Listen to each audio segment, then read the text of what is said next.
Good morning. I hope all is well with you guys. I want to begin by asking, as we always do, if there are any questions or comments from not only the last time we met, but from anything that has come to your mind, rather, or cross your mind. Are there any questions?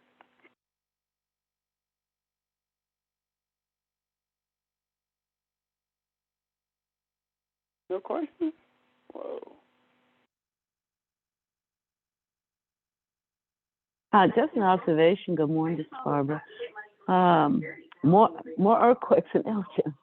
I don't know. I have not heard of any other place um, with repeated earthquakes, one after the other, for this period of time. Um, they had earthquakes in Tennessee last week. They said that Tennessee had picked up and South Carolina was quiet at this point. I don't know what that means. Um, that's that. I mean, Barbara, that's it. That's it. Just an observation. Okay. Thank you, ma'am. Anyone else?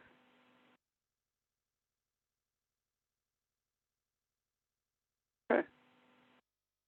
Um, where are we? We are in a major transitional period. The the church is struggling, and just as quick as the evangelical church became a part of the news, it dropped right out of the news with their sex scandals. I see all of that. Oh, and one other thing, the FBI is investigating on the sex scandals in the Catholic Church, which something is very new. I see all of these things as the church, the foundation of this society crumbling, because the foundation of the society. Hold on a second.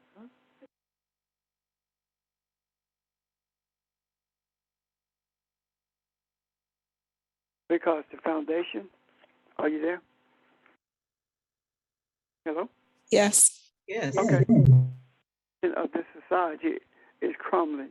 And it's crumbling because its foundation is the church and the government. And we can look at the scriptures and we can say that the African church is something different, but it isn't. It is exactly the same. And there was one point when the African church was not in tune with or in lockstep with, that's a better word, in lockstep with the evangelical church. And that was during the time when you had your Nat Turners and your Mark Bases. When slavery ended, physical slavery ended in 1965. And put a pin in it because I want to say something about slavery ending in 1865. It ended on paper in 1963. However, after the war ended, the enslaved people in Texas, Galveston, Texas, did not know that the Emancipation Proclamation had been in effect until 1865, June 19th. That speaks volumes. And I don't think that we've really looked at that to see what it really means. Why is it that enslaved people in Georgia, South Carolina, Florida, Virginia, wherever, why is it that they changed the date that they were embracing for the end of slavery, the year until 1865. Why? Because we truly believe that none of us was free unless all of us were. And when enslaved people who had been enslaved found out what happened with Galveston, it immediately shifted to 1865. That was the kind of attitude that produced pastors and churches that were not in lockstep with the evangelical church, neither did the local government. So, not being in lockstep with the government and the church and the evangelical church, preachers were looking in the scriptures and they were talking about the freedom from Egypt that was led by Moses. Matter of fact, they even called Marcus Garvey a Black Moses. They even talked about the freedom, the protections rather, from the vigilantes in their areas. They did all of this in church, and the churches became a place for education and protection and provision. The church was a school, and it provided for those in the community who were in need, and the church protected as best it could.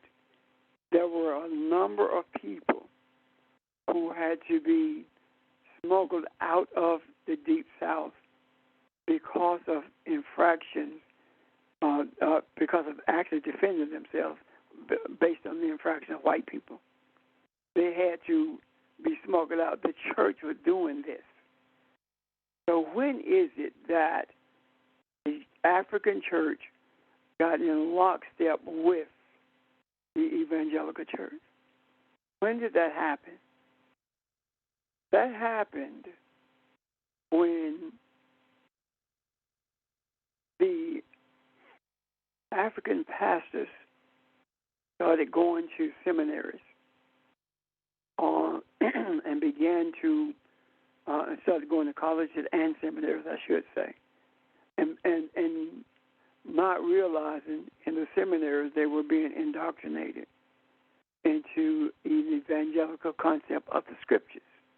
And the whole concept of freedom from the scriptures shifted. And when that shift took place, they were forbidden to talk about, they meaning African preachers, by law were forbidden to talk about politics from the pulpit. That's where all of that came from. It came from the idea that the African pastors were informing their congregations on the issues of the day, as well as guiding them in a voting strategy. That all shifted. And what happened when the generation before me, when generation before my generation were pastoring, they started going to seminaries and colleges, as I said, and then they started seeking money from candidates to transport people to the polls. And that's when they sold was sold. Because down the line, they were guiding people to vote for people who did not have their best interests at heart, and that's when we truly began to get choose between the less of the two evils. So it is impossible.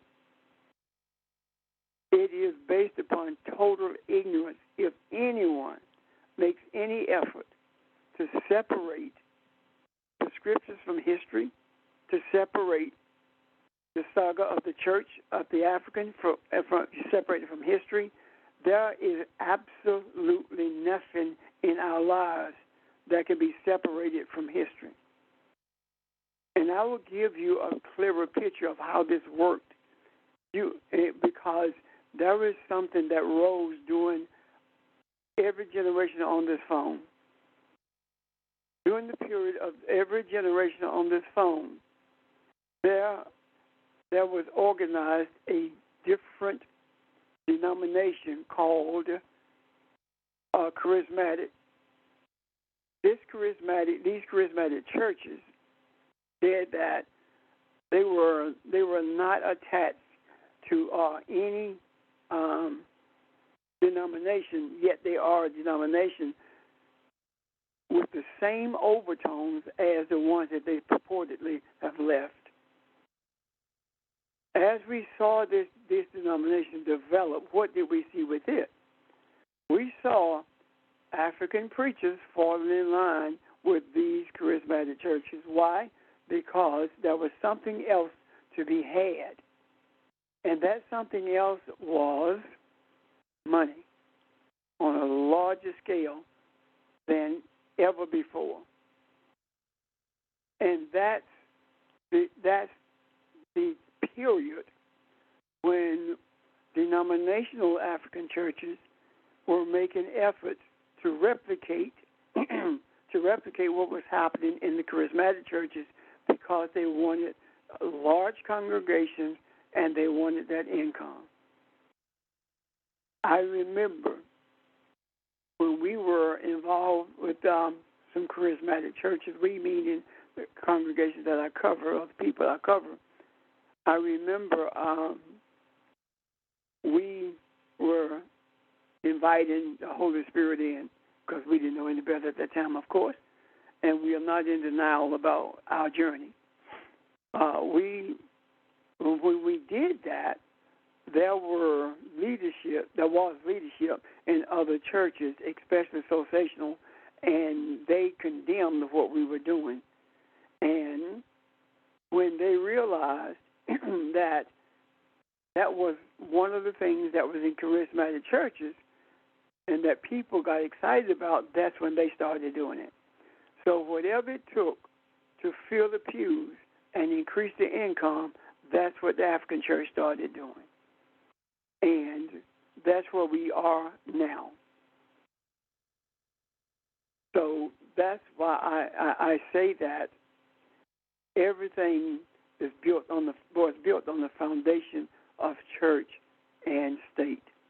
And now that state is crumbling, so are the churches, because the justification for state was through the scriptures and from the lips of evangelicals.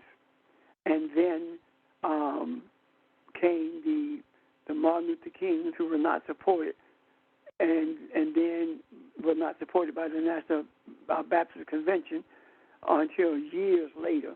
And the Progressive National Baptist Convention was organized to support him. But even still with that, the seeking of change, asking God to deliver us, was going to the government for deliverance. So I'm not condemning or saying anybody was wrong for that. We did what we knew at that moment. Our journey has not always been perfect, but our journey has been sincere from the ground, from the grassroots, has always been sincere.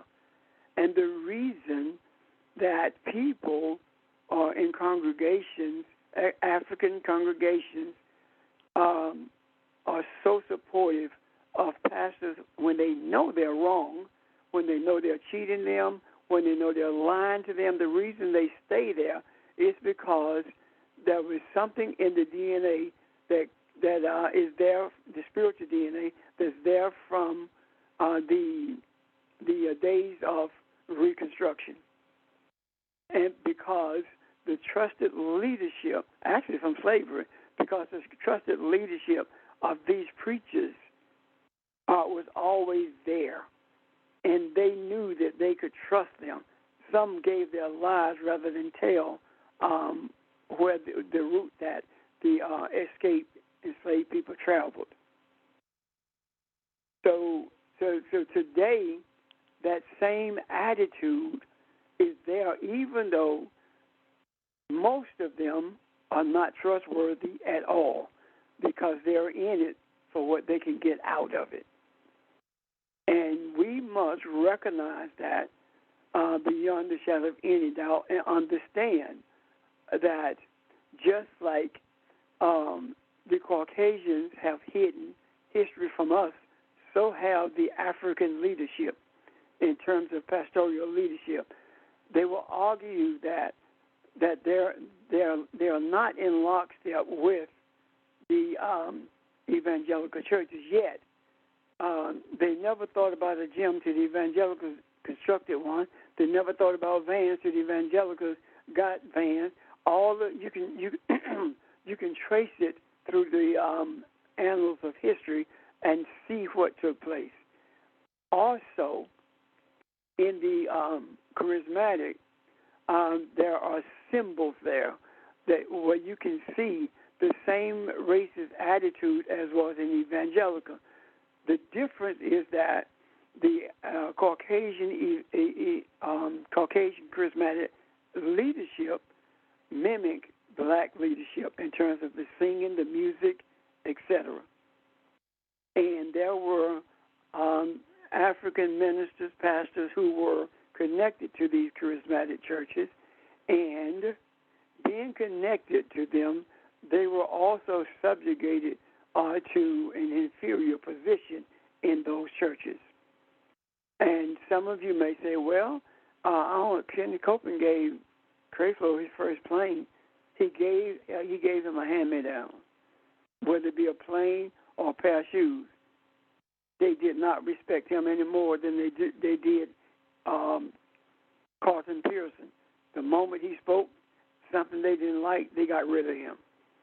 So I am saying to you today that the Creator, the universe, has passed judgment on the fallacy of spirituality in the church, be it evangelical or African. And this judgment is being reinforced by COVID. And the reinforcement of it by COVID is having people very skeptical about going back, and very few people are going back. Because COVID exposed the connection between the evangelical as well as the money. How did it do that? The evangelical said, we going to church no matter what, we're not going to wear a mask, that's especially in the Bible Belt. And African churches followed suit. And I know for a fact that one African church who followed suit, pastor ended up dead because they did not wear masks, because evangelicals didn't wear masks. They trust in God because charismatic trust in God, not realizing that the scripture clearly speaks of pestilence in the land or plagues in the land. So right now, as the foundation of evangelical crumbles, so does the foundation of the African church. Now, the original spirituality of the African in the brush harbors in this country, whose primary goal was unification of families and communities of Africans, as well as freedom, that has not died. Matter of fact, it has been taken off life support, and it was taken off life support because there are those who refused to separate history from the scriptures. There were those who refused to accept the Greek translation of the scriptures. There were those who refused to believe that we are inferior to our Creator, and the evangelicals are superior to us. We who have chosen to embrace the reality that it is impossible for us to be inferior simply because we are created in that image. It is also impossible for us to be inferior because from us came every human on the face of the earth. So what we are witnessing at this time, this period of time, what we are witnessing is the vengeance of the Lord. Vengeance is mine, says the Lord. That does not mean that people are going to be wiped off the face of the earth. The vengeance is a transfer of power and a change of heart. When hearts are changed and power transfers to those who are whose goal is to benefit humanity, that in itself is vengeance to those who feel like they are always supposed to be in power, and the power must be as it was at the inception of this nation, even prior to the organizing of this nation. So we are witnessing a portion of history that will always stand, and that is more important than what has happened in the last 50 years. The reason I say that is this, because from 1619 until now, the same people have been in charge of the lives in the churches in this nation. In charge of the lives in that the wealthy has always controlled. In charge of the lives in that Southerners wrote the Constitution and Southerners have always controlled. In charge of the lives in that the evangelicals are the ones who determine what was right in the scriptures and what was righteous. And according to them, we could do nothing right unless they agreed with it, and we were unrighteous and would remain so if we did not become obedient to them. So, in conclusion, not of this period, but of what I'm saying to you, in conclusion, we have awakened from the deep sleep that we were in, and now that we are wide awake, we have chosen to travel a pathway that guides a pathway that's laid out by the universe, and the universe is our guiding post because of all of the layers of inferiority that has been cast upon us, all of the struggles that we've had to get from under the heap or under the junk pile of the scriptures that we were taught, so that we could finally see the truth and the true nature of the scriptures. And this comes about simply because of the judgment of COVID. Someone said to me yesterday, or asked me yesterday, had we come back together? And I said, no, we have not. And they said to me, God, I wish we hadn't either, because this stuff is everywhere. They're just not talking about it. People are still dying. And I'm like, of course they are, and it's getting worse. And they were like, I don't blame you. I don't blame y'all for not going back. And I just changed the conversation because obviously they were ready to risk their lives in order to please whoever's in that pulpit, as opposed to understanding that it is the shepherd who puts his life on the line for the people, and not the people who put their life on the line to satisfy the shepherd. Any questions or comments or observations?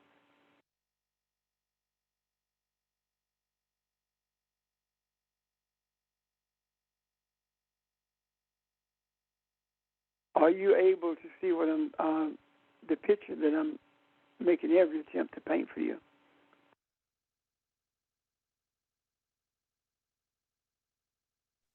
Yes. Yes. I mean, can you see this? Where we are? Because it's important to know where we are. Because if we don't know where we are, we cannot see. For lack of a better word, not the progress. We cannot see the wisdom that we have begun to understand and to walk in if we don't know where we are. Because it is that wisdom, the understanding of that wisdom, and the desire to experience what we understand that has brought us to where we are. And we have not arrived. Spirituality does not give us a destination. It gives us a destiny. We are not going someplace to stop. This is our destiny, to continuously grow in the understanding of the wisdom of the universe. Any questions or comments?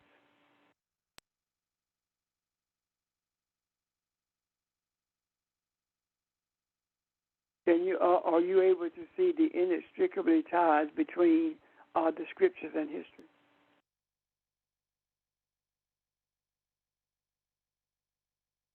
Yes, and they're similar. I have a question. Go ahead.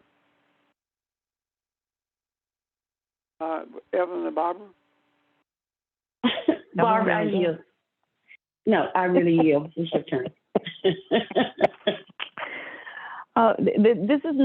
This is very similar to what we learned about the Hebrews many years ago as they traveled from place to place. Their history was inextricably tied to what they believed, and even before the Hebrews in Africa, the history of the people was tied to what its beliefs were. The people lived their beliefs. In other words, they were inextricably tied. And so we talk about church and state and separation now, but there was no separation. One was the other and the other was the one, in a sense. So that's just my comment. Well, you're absolutely right, because if you look at it, the reason that was put in the separation of church and state was to be able to control both. But there's never been a separation between church and state. And this current Supreme Court has proven it by virtue of following the edicts of Christianity as opposed to recognizing the other religions in this nation.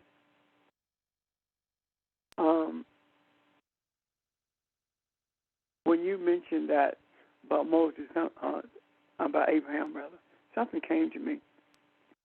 Abram, before he became Abraham, is Abram. And that gave him the ability to be father physically. Anyway, when he took Lot from Sodom, when he rescued Lot, rather, when the king said to Abram that take all the goods and deliver his soul, Abram said, no, lest you say you made me rich. That's after that is when Melchizedek showed up with wine and bread. So the Creator was honoring Abram for choosing spirituality over wealth. That honor came when Melchizedek showed up with bread and wine. And Abram was submissive to the priest by virtue of rendering the tithe to him. Now, when we talked about the nation being formed or forged on the waters the idea coming from the 1619 Project. When we talked about that, what I see in relationship to what happened with Abram is this: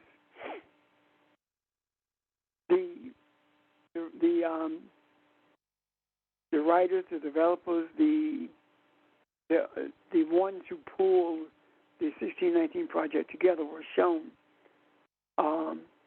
this nation being forged on the waters. And when we saw it, I now see something in it that is a bit stronger than what I saw in the beginning.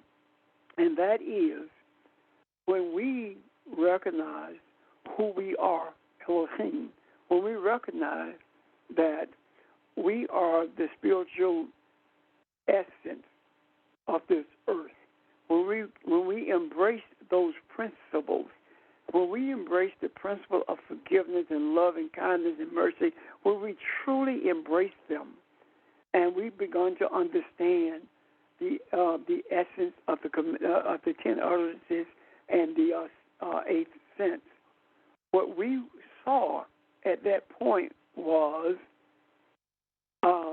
that helped us rather to see that we were a nation truly forged on the waters.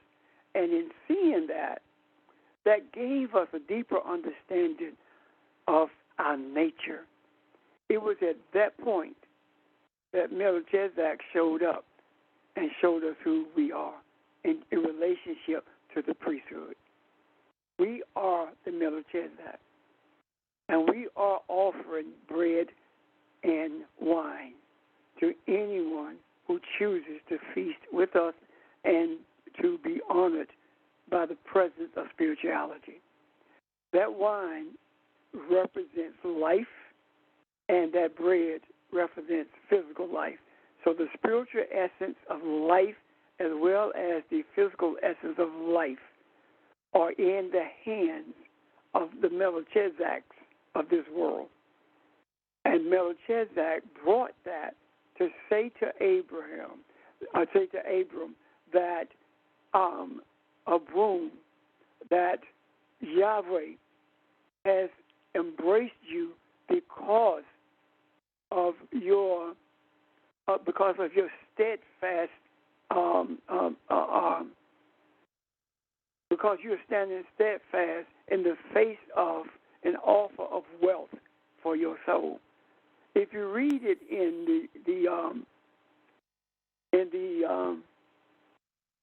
the literal translation of that particular passage, it doesn't talk about he wanted the men, those who were captured.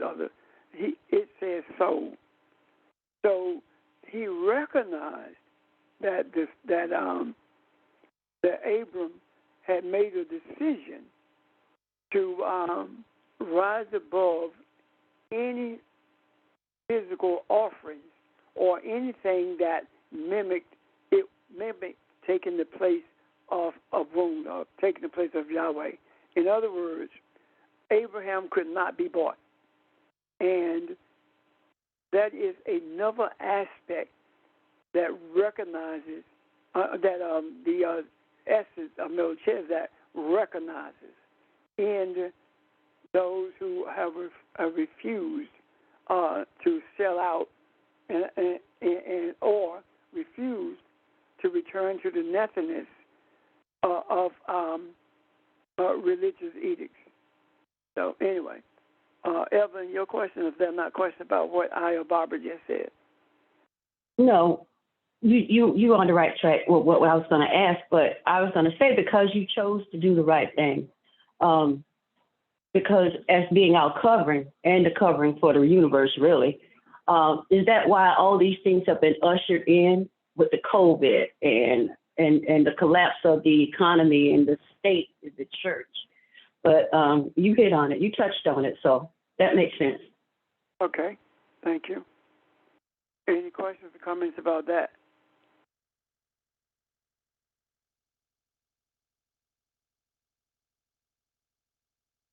I believe that when the time comes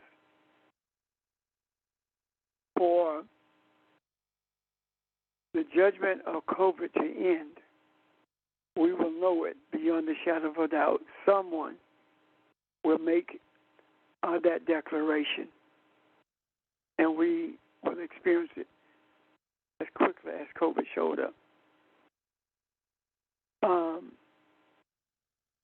Right now, there is a strand that evades any of the inoculations. Every time they make an effort to create a vaccine that will combat it, one of the spikes on it changes, and it changes, and it escapes the vaccine, it escapes the antibodies in the body. It has been called the Houdini of Omicron.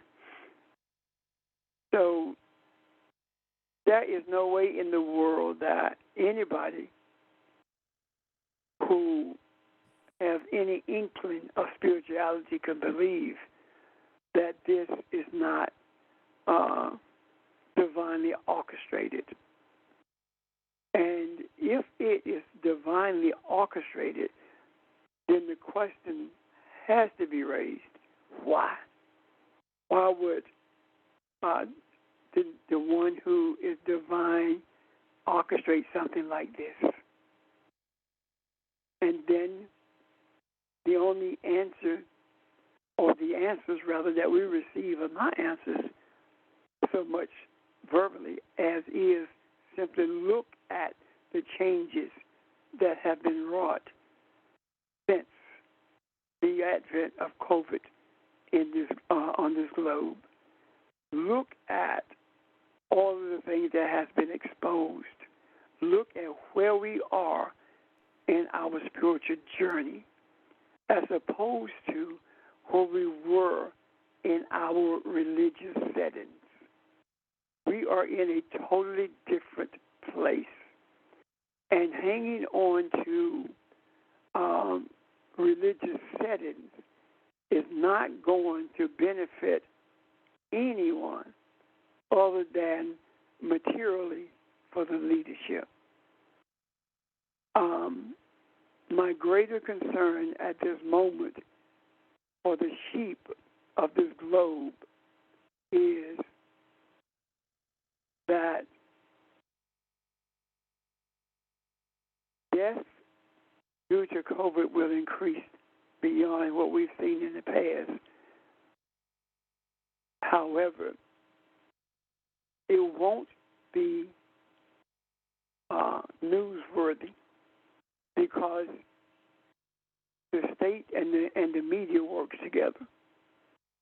And the state is going to keep it as quiet as possible so people can continue to act as if COVID has vanished. And I do also believe that the greater adverse effects are going to be seen in those who have been COVID denials, and then, denying COVID, whatever. I believe they are going to have the greater adverse reactions to it. And I do also believe that those who are in power are going to experience the deadly effects of it as well. Why do I say that?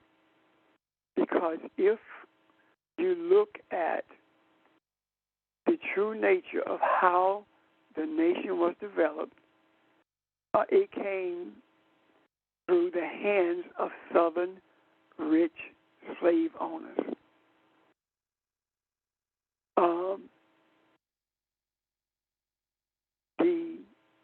In 1772, when Jefferson went to Philadelphia to write the Declaration of Independence, where he wrote it rather, he was not the only one in Philly. In Philly also was John Adams, George Washington. There were a group of people who were there when that was written.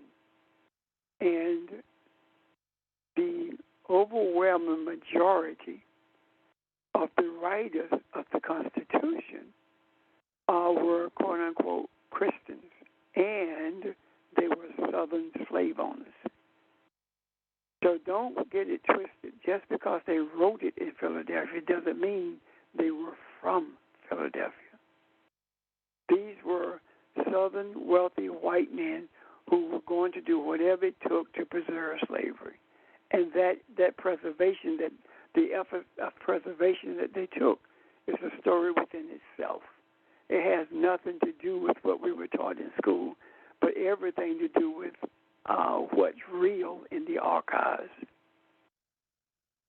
So up until this day, the Southerners are the ones who control this nation. They've never relinquished control, even though they lost the battle of what we call the Civil War. It simply was a battle over slavery. They lost the battle, but they won the war because they never lost control of the country. Questions or comments? This is Richard. Can you hear me? Yes, sir. I don't have a question, but Audrey's been trying to ask one for some time. She's here next to me.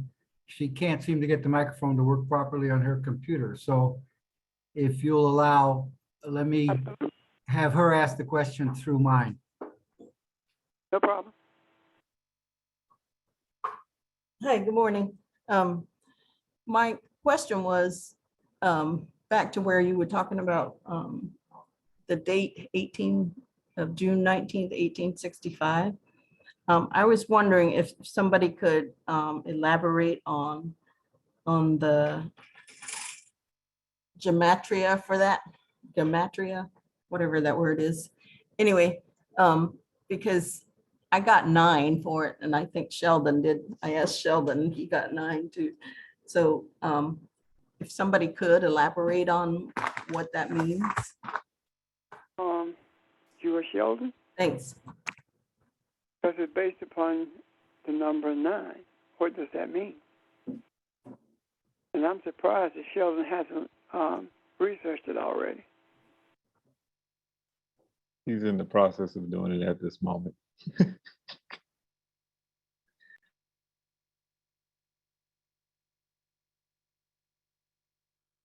Well, I guess quickly, number 9 deals with several things.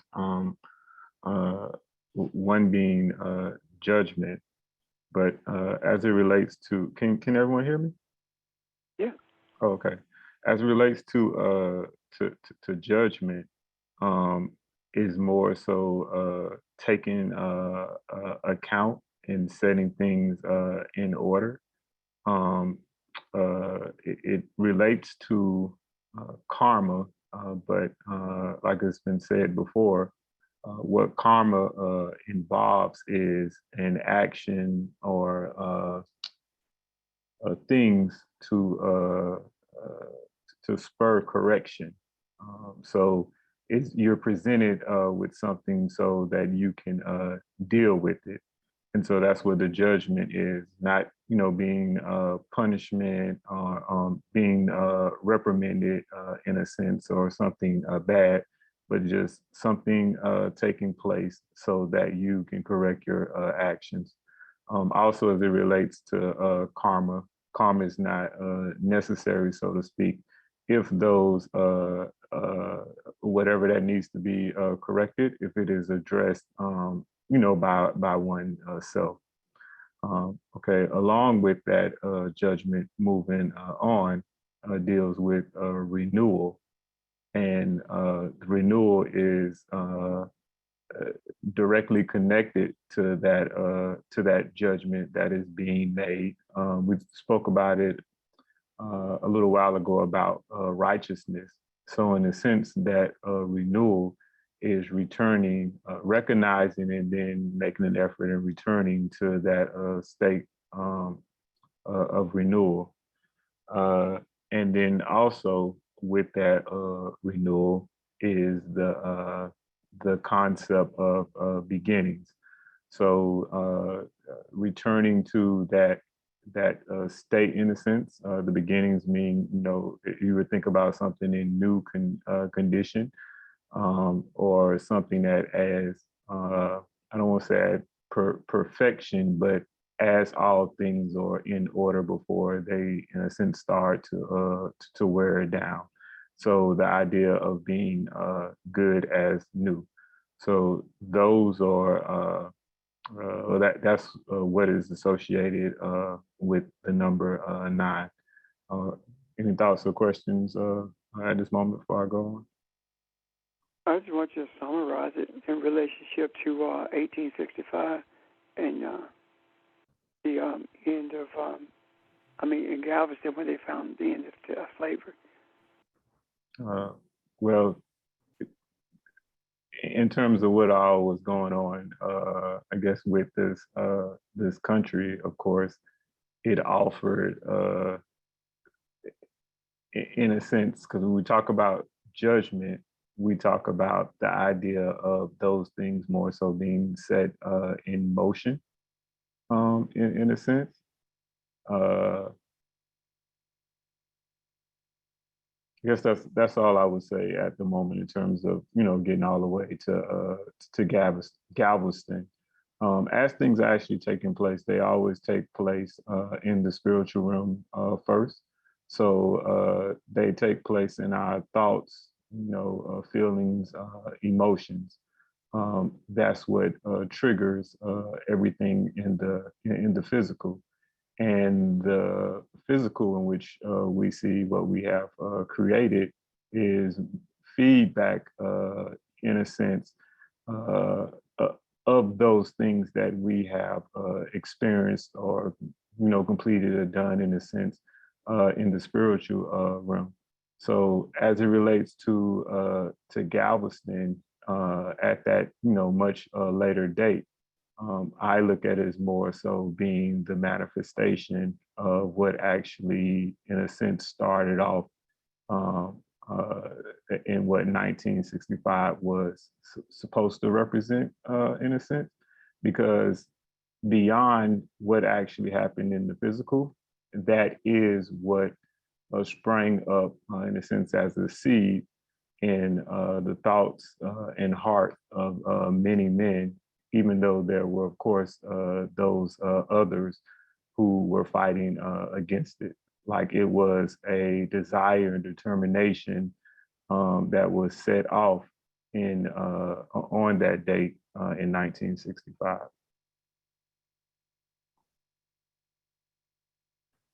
A question, comment? 9 also represents fruit of the spirit and divine completeness. And so divine completeness as it relates to Galveston has to do with the fact that I think you said earlier, when I'm not free until all are free. That's what completeness is about. And that principle of freedom or whatever it is. This nation is not healthy until all nations are healthy. The people in this country are not healthy until all nations, all people are healthy. That same principle, because we are all one. And that's what that says. I am my brother, my brother is me. And what happens to my brother happens to me, and vice versa. And so with divine completeness, and 1865, when all of the enslaved people finally knew that they were free, that principle of sort of like oneness spiritually prevailed. Yeah, and on Barbara's point, in Hebrew, it being tef for the number 9 means will, and the wheel signifies a full circle of life. And then in addition to that, the number 9 in the Bible represent those same principles that were just mentioned. Jesus passed away on the 9th hour. His apostles saw him 9 times. The number of God's spiritual gifts is 9. The 9 generations from Adam to Noah, and from Noah to Adam. Excuse me, there are 9 generations. Those were some of the connections of that 9 symbology in the Bible and in the scriptures.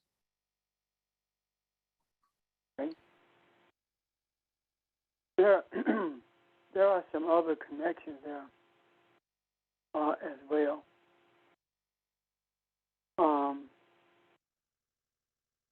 In 1965, that was the year that there was bloody Sunday at Petals Bridge in May of '65, and one of the Voters' Rights Acts was also passed in 1965.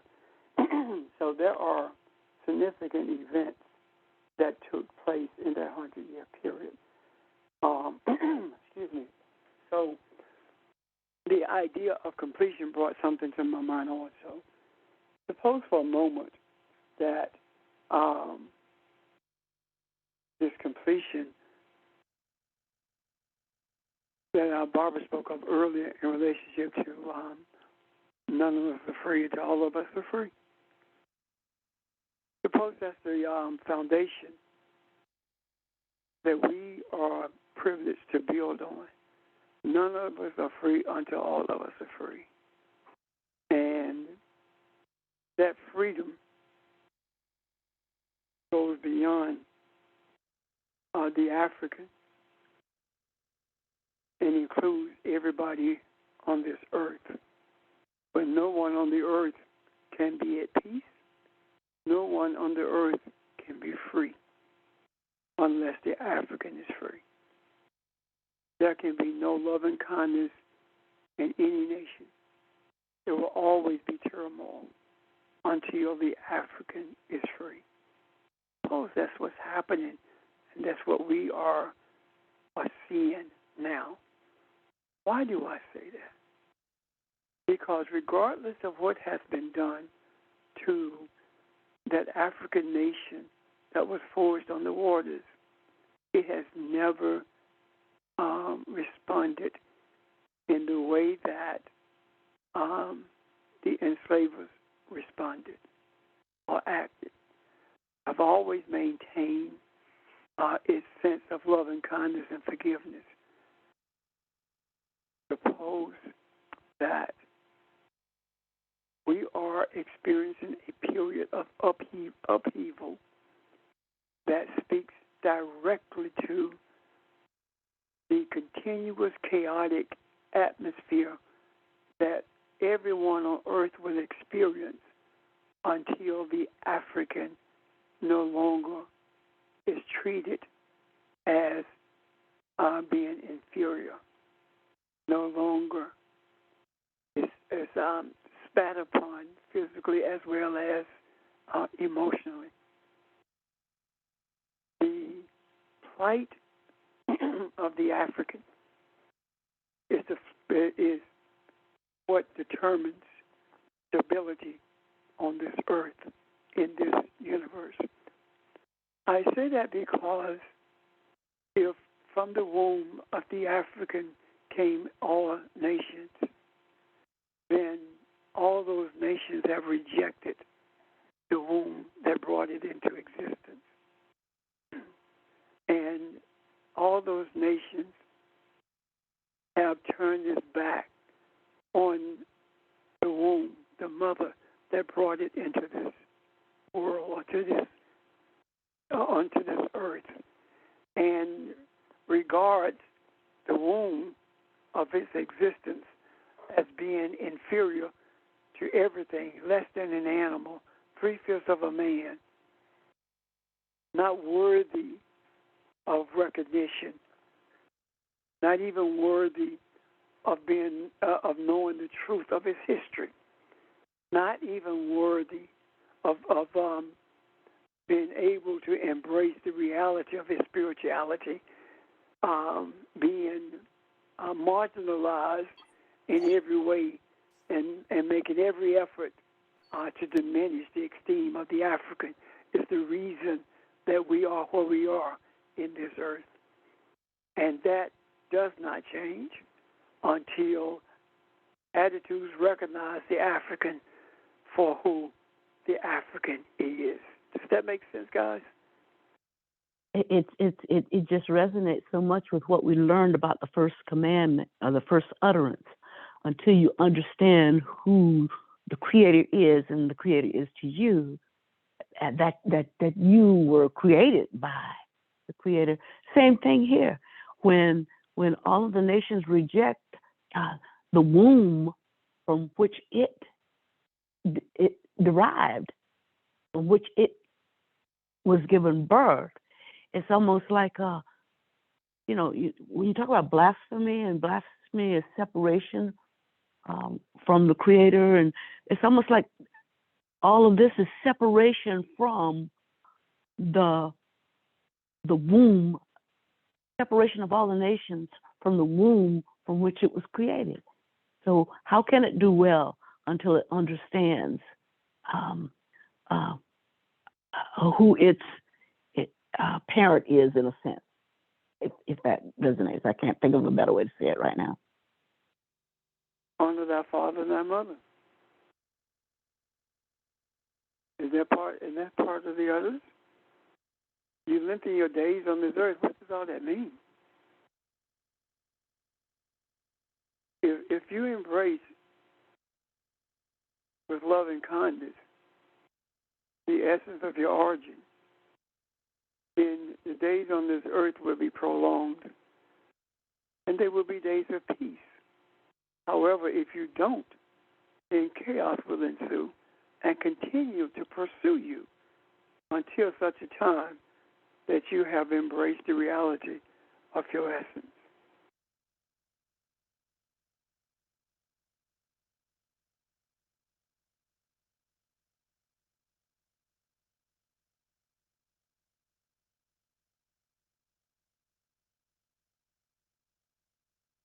Any questions?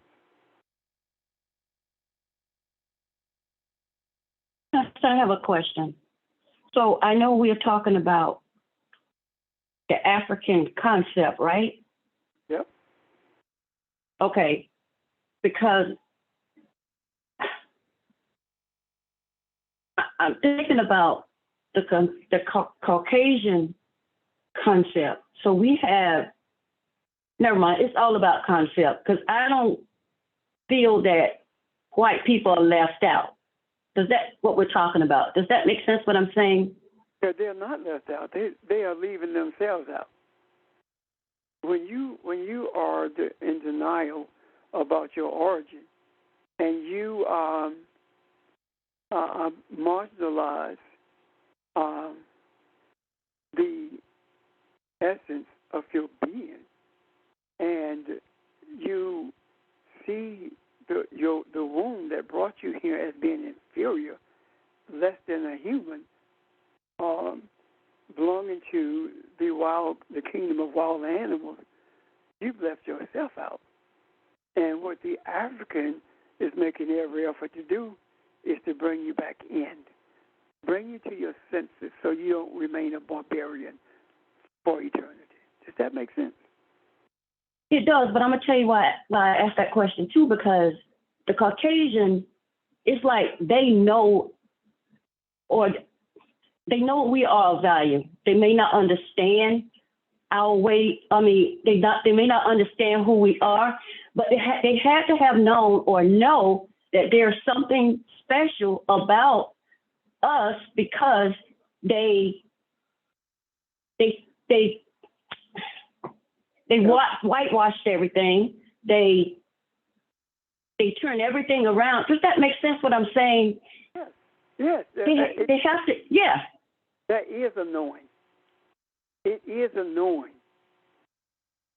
The reason if you truly look at the reason for the Revolutionary War, you will see that those the quote unquote founding fathers, if you look at that, you will see that they knew beyond a shadow of a doubt that we were different and that we had talents, we had intellect beyond any group of people on this earth because of how we built this nation. They knew that. However, they also knew that in order for them to justify keeping us in slavery, they had to do it by minimizing the humanity that we have. And that's what they did. And if they felt like we were animals, that we were a part of the wild animal kingdom, then why is it that Thomas Jefferson himself, as well as his dad-in-law, had kids with enslaved women? Why did they rape them if they felt like they were that? The slavery had to be justified on the basis of inferiority in order to keep poor white people in line. The inferiority that was presented about the African was for more than one reason, but the top reason, the number one reason, was to keep poor white people in line. That was done by the wealthy in order to control the poor white population. So they knew. Why is it that you would steal something from someone and present it as your own if you don't recognize the intelligence, the abilities of those from whom you've stolen? Why would you steal? Why would you attribute mathematics to a Greek? Why would you attribute medicine to a Greek? Why would you attribute philosophy to a Greek?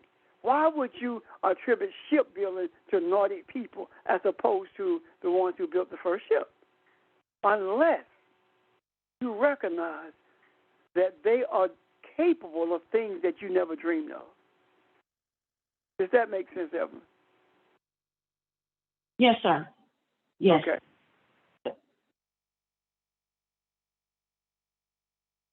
Any other questions or comments? Yeah, on that point, not to say that it is not known by anyone, but just in case anyone who hasn't thought about it this way on the call, and to add perspective, it was or it isn't the case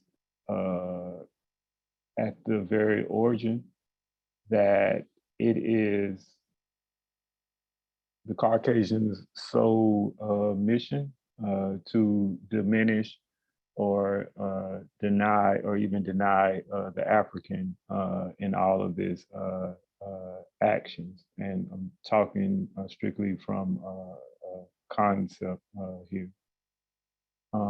The mission or the effort, in a sense, is a very personable one, starting off with the Caucasian in terms of, as Pastor Richard mentioned, not giving credit because it makes the Caucasian feel inferior. The idea of subjugating, manipulating, or have power and control over, et cetera, is because of the African being viewed as a threat in many different ways. But what is happening, or what has happening with these concepts on a much deeper level, is that those same things that are in the origin of the Caucasian has made an attempt to control or put in order in a sense. So thinking about another point or something added on to the point that I was going to make. but the treating of like animals is the control. The idea of being separate from all of what the Caucasian is, when we talk about is origin, and it is afraid of its origin in a sense. And so until it actually embraces the African and those concepts of the African or its origin that is within itself, that is what causes all this turmoil in a sense. But what happens outwardly is what first takes place internally. In the same way, where you have men who are hyper overly masculine in a sense, and they look at or try to control the aspects of themselves that are even a little bit feminine. They look down upon them. When we think about religious settings, and we see it, definitely see it a lot for those in power. We have seen it throughout religion. We've seen it throughout politics. Those individuals who are extremely conservative or who are extremely conservative, and they try to have these very archaic or strict laws about how people should live. And then we find out in many cases that these same people are struggling in that particular area, hence them trying to have all these rules, et cetera, to control that from what they feel inside that they deem as being terrible. So for example, those people who are very, very harsh towards homosexuality. And then turns out this is something they have supposedly been dealing with or doing the entire times in their own personal, private life. They view and believe homosexuality is being terrible, and therefore they automatically assume that other people are dealing with as well. And this particular thing, which is abomination, needs to be controlled. And it seems to be hypocritical. I make that analogy to say it's the same exact thing that is happening as it relates to the Caucasian and African concepts that battle. Men who are hyper, going back to the masculine and feminine, those men who are embrace their masculinity, not because they're just so masculine, but because they must, in a sense, overdo it or try their best not to feel or embrace their femininity. And so outwardly, what do they try to do? They try to control women to make sure that, in a sense, air quotes, that women are in their place. But all of that is happening internally, and that is them cutting themselves off from and denying or trying to not deny who they actually are. So all of this is an internal battle that is taking place. So I'm just saying that to say that while the African has definitely been subjugated and treated in a certain manner, in a sense, that is not that African concept, in a sense, that is, I'm going to say, for lack of better words, the catalyst, I would say, for all of this anger and cutting off, et cetera. All these things take place first internally, and then they are expressed outwardly in the physical.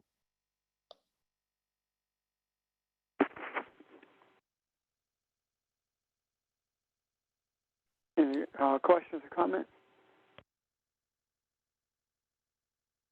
It's called projection, right, Sheldon?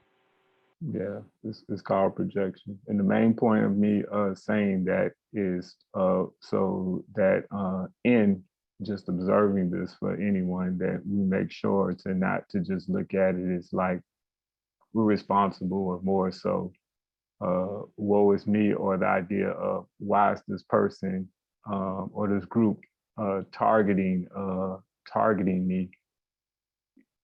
We just, the African is more so being at the receiving end, but not necessarily responsible in certain ways for bringing it on. In the same way you may see an animal that is being abused, that person who you typically abuse an animal does not see the connection nor respect that animal, and then they go punishing that animal in a sense. But I'm gonna say that confusion, like I said, that is a struggle that the Caucasian is dealing with. Just one example, something I noticed a long time ago, being here in New York, and I kind of like looked at things from a different perspective. Well, I'm very observant. You know, when I walk around, I do anything or whatever to people's behaviors and things like that, and things that they're doing that they may not even realize that that they're actually doing. They just do it completely from their subconscious. And walking around the streets of New York, and we see it all the time, like with police brutality and things like that. I would notice that people would be very, fearful of me when I'm thinking I'm literally like, the last person that, or I'm less likely to do something harmful to them than they are to do to me. And then to think about it, like, how must it feel to walk around like that every day, being terrified? That just seems like complete, punishment or whatever. I'm thinking about, okay, how do I not do something to escalate the fear that people are dealing with, making them frightened, so to speak, and then they're just walking around terrified. And I'm like, man, that must be horrible to live a life like that. Like that's something that one is carrying on with them constantly and battling and dealing with. But yes, as you said, Pastor Richard, a lot of projection, that from within, the thoughts and the beliefs that they have, affecting them, on an emotional and feeling level, and that then being their world as it is for all of us, along with our thoughts and beliefs, feelings, and emotions working together for what we experience. I'll finish. Thank you, sir. Questions or comments?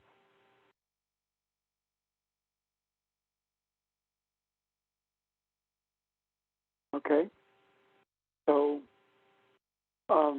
the efforts today, as I perceive them, are to help us to see not only where we are on this journey, but to see how we got to where we are on this journey, and only embrace it, but be grateful for it, in spite of the appearance of setbacks and the reality of struggles that we face.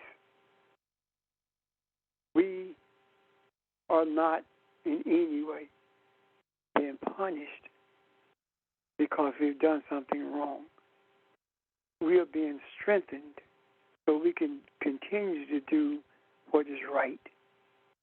And the entire globe depends upon that. We recognize that we are that word, the teachings of Jesus. And being the teachings of Jesus, being the thoughts and desires of the understandings of what he taught, we can very easily cast his yoke upon us. Why? Because his burden is light, meaning that regardless of how heavy the load appears to be or even feels, it's lighter than you think. And I know that it doesn't necessarily feel that way, yet I also know that's the reason we have each other. We are burden bearers, not only for each other, but for this earth. If we cannot bear each other's burdens, we certainly cannot bear the burdens of those who hate us. We are the transformers. Our desires, our discussions, our direction is for the purpose of transforming hardened hearts into hearts that are malleable enough to embrace the reality of divinity. That's who we are. And when we do that, or shall I say, as we are doing that, we are also introducing this to the macro for the purpose of it being absorbed, embraced, sought after by those who know that there is something better but don't know what the better is. We make that available to everyone. We recognize that, would you mute your phone, please? We recognize that thieves have stolen from us. Yet we do not seek to condemn or destroy those thieves. Neither do we seek to take back what they have stolen. We seek only to rectify the mistakes that they've made with it because they don't understand it.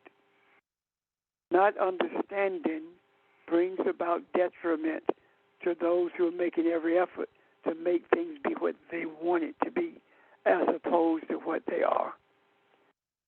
You don't know what love is, you find it easy to mistreat people. You don't know what forgiveness is, you find it easy to hate people. Would you mute your phone, please? Everyone should check and make sure the phones are muted. So here we are, not on a journey of retribution, but we are on a journey of contribution. We are contributing everything we understand to humanity so that even after we have walked the face of this earth, there will be those who will benefit because we walked this earth. The struggles that we had getting to where we are, they won't experience them because we are leaving a clear pathway for them to travel. So right now, wherever you are, know this. You are divine. You are a burden bearer. And there will never be a burden placed upon your shoulders that you cannot carry. The reason the burdens are different than burdens of those around you is because your back is strong. You are that nation. You are that vanguard, the vanguard of that nation that was forged on the waters. You are a part of a nation that cannot track its origin and definitely cannot track its future. Yet it knows that its future entails bringing harmony to humanity. What that looks like and where that is unseen at the moment, but is desired with every fiber of our being, regardless of what we face and regardless of what people may say about us. We stay focused because humanity depends on it. The future of this earth, the existence depends on it. Any questions or comments?